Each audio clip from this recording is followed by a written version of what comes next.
Welcome to this tutorial on reports. We're going to spend a little bit of time having a look at the reports specifically relevant to the EMIS function, and we look forward to sharing with you how you can access these reports and then download them. So you can see I've opened up my dashboard specifically onto the Eastern Cape province, and I want to access the report, so I'm going to click on the Reports tab. And what you will notice when we first open up is that there are a number of different categories of reports. So institution summary, learner achievement, basic functionality, general information, and system reports. And then right at the bottom, training. And as I go down, I'm sure you notice that some reports are dark and others are in a light gray. If they're in a light gray, it means that you cannot run this report at this level because of your designation. And you can see if I put my mouse on it, it tells you where you can then access it. So you just need to then move down to the school level using this top functionality here, and then you can download those reports as and when you need them. So during today's session, I'm not going to go through all of the reports, just to note that when you put your mouse on the title of the report, it does give you a pop-up to inform you of what's in that report, rather than you downloading it and finding that it's not relevant to what you're looking for. The learner achievement reports are probably going to be most used for when you are in curriculum or having a discussion with curriculum. And we can have a look at the SMT Insights report to start with. So I'm going to choose which I want to have a look at, the senior phase, and I have a choice of either looking at the exam test or the report marks, but I'm going to have a look at the exam test results. I click apply, and then you will see that it starts to generate that report. So once the SMT Insights report is downloaded, you'll find it down here in the bottom corner. And when it opens up, you'll see that it gives you a report on per subject, per band, per phase. So as you know, we've downloaded this specifically for senior phase. You can see that over here. And here we have the different levels and the subjects down the side here. And it's giving you a percentage of the learners in that band, as well as the number of learners out of a potential number of learners. So you can see the actual numbers here. And this can be a very useful report to have discussions with people in curriculum. If you download the one for a school, you can have that with your various HODs. So this is a very useful report giving each of the subjects in the phase in this particular in Eastern Cape. So let's go back to our dashboard and we can have a look at another report here. Here we've got the school achievement report, and as the pop-up suggests, it's going to give us the stats per grade and subject for the particular grades and entities. So let's download this report, and you can select at what level you want to download it. We're going to download it at the province, and we want to, let's say we want to do it for grade 8 to grade 12, and again we want to do it for the exam tests, and we click apply, and this will then start to download. And down in the corner here we can see that it's opened up, and we can then have a look to see what we have got. We're going to enable editing so that it just opens up nicely. And here we've got the senior phase, we've got the subjects, how many learners wrote, and again the levels with the number of learners, what percentage passed, how many got above 50%, and what the class average was. So you can have a look at this. If you want to do some analysis on this, I suggest you have a look at the Excel Express around how to filter and to sort, and you'll be able to then prioritize and cluster all the orange schools with the red schools, etc., so that you can then start to do analysis. You'll find those 2 tutorials on the YouTube link. So back on the dashboard, we have a look at the subject performance report, which says it extracts a breakdown of learner and subject performance per school into worksheets per grade within the selected phase. And so again, let's take the senior phase, and we want to have a look at the exam tests, and we want to show it by term. We click on apply. Once again, it generates the report. So the subject performance report is very useful because if you scroll over, you can start to see what the target was for promotion, how many learners were enrolled, and then the number that wrote, who were promoted, and the percentage. If you want to have a look at the specific grades, you can then also do the same investigation. And here we've now got the grade 8s, the subjects, the number of tasks that were completed in the term, and we only are looking at the term 1 data, so that's why there's only one piece of information there. And then how many were enrolled, how many wrote, and then here are the different levels again, or the bands, what the percentage pass rate was and what the class average was. And it's exactly the same for the other grades as well. Let's move now down to the basic functionality reports. And the one of most interest here is the attendance report. And you can select either the learner or the educator. For now, we will select the learner, click apply, and we can open it up. And we have the monthly attendance report. You can see it gives you the schools, the districts, and then the monthly attendance, and then the percentage that were absent. And if you scroll across here, you can see we were in June at the moment, and here's the aggregate attendance and absenteeism. At the bottom here we have a summary by cluster. And you can see how many schools were expected to submit their attendance, how many actually did submit, and how many schools were outstanding. And as an EMIS officer, this gives you a good indication of who you need to follow up with so that you can then make sure that you have 100% of your schools submitting their attendance on the dashboard. And then you have a summary of all of the stats there. The other very useful report in EMIS is to have a look at the overage report.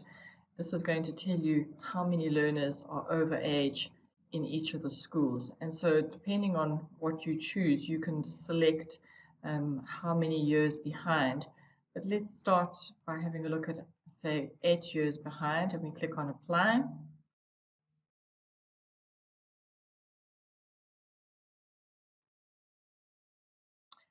When we open up this report, we now can see the district, the circuit, and then the schools, and then the specific learners that are over age.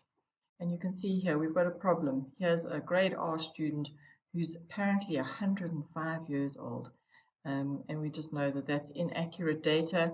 And so in your role as EMIS, you need to go back and visit the school and have a conversation with the SA SAMS administrator to find out what is happening with this learner, correct the data so that we don't have errors like this. And you can see that this is an extensive problem. There are many learners that have got inaccurate data associated to them. And again, as I say, as EMIS officers, this is important that you go in and correct this. And it's interesting to note that even a learner of 105 has got an attendance rate of 96%. So there's obviously attendance being marked against this learner, but the age of this learner is inaccurate on SA SAMS, and you need to go and fix that. And so this is very focused, very directed, and can help you clean up this data quite extensively. There are many reports under the system reports that are useful and interesting to the EMIS officers. Perhaps most importantly here is the schools loaded report, which will show how many schools have downloaded onto the dashboard. So let's take a look and see what that report is going to look like.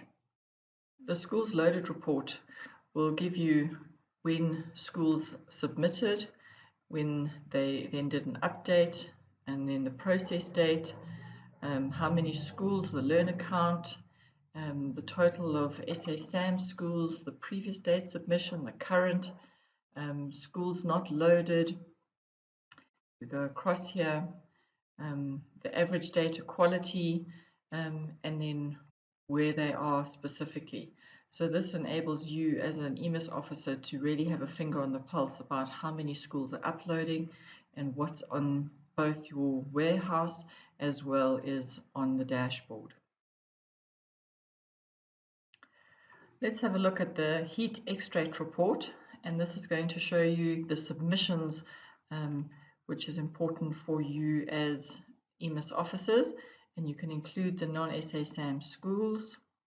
When we open up this heat map extract, there's all the schools and when they last uploaded data and the term and the year that it was received. It's quite difficult to use this report unless you add filtering.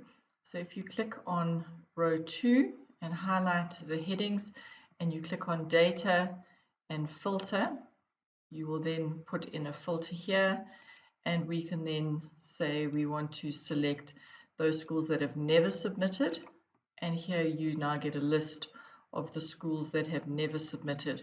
So as an EMIS officer, you can then follow up with them. If you want to check who hasn't submitted since last term, then you can then put the filter on and sort it accordingly. And here are some schools that are really falling behind and need some urgent attention. The Valistractor usage report is going to offer you a lot of insights that you can start to action very quickly as an EMIS officer. And when we open up the Valistractor usage report, we get a quick sense of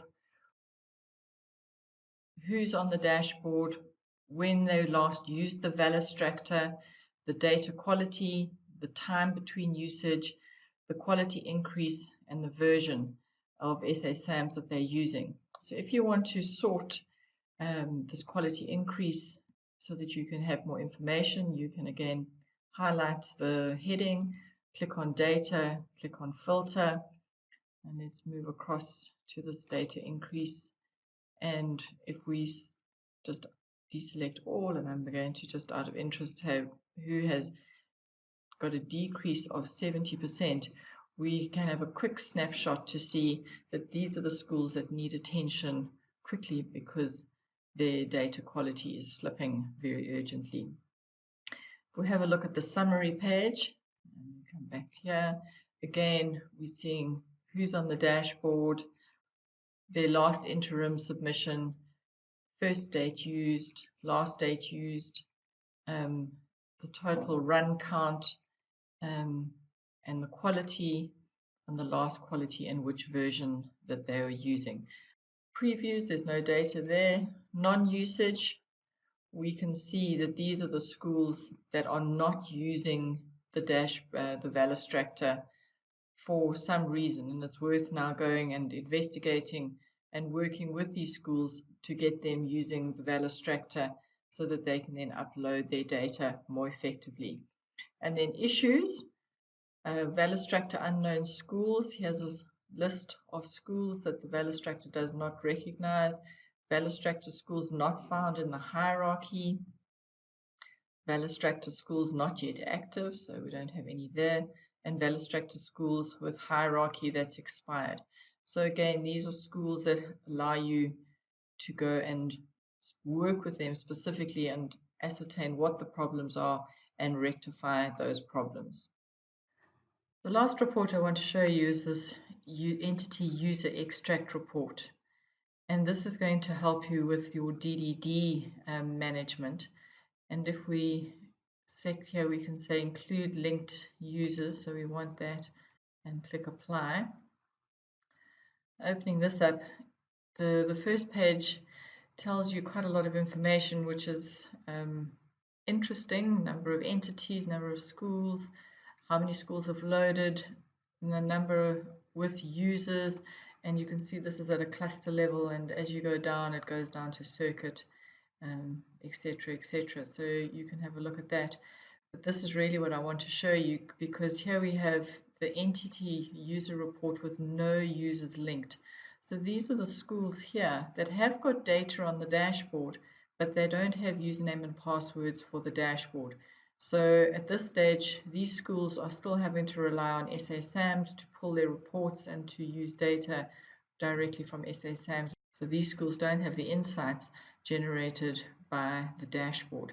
So another important task would be for the EMIS officers to go and make sure that these schools have got username and passwords for the dashboard.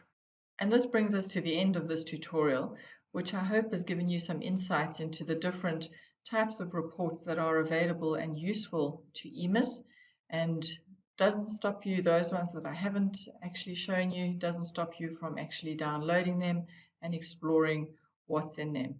If you have any other further questions, please don't hesitate to contact the help desk, and they'll be able to give you additional information on any queries that you might have.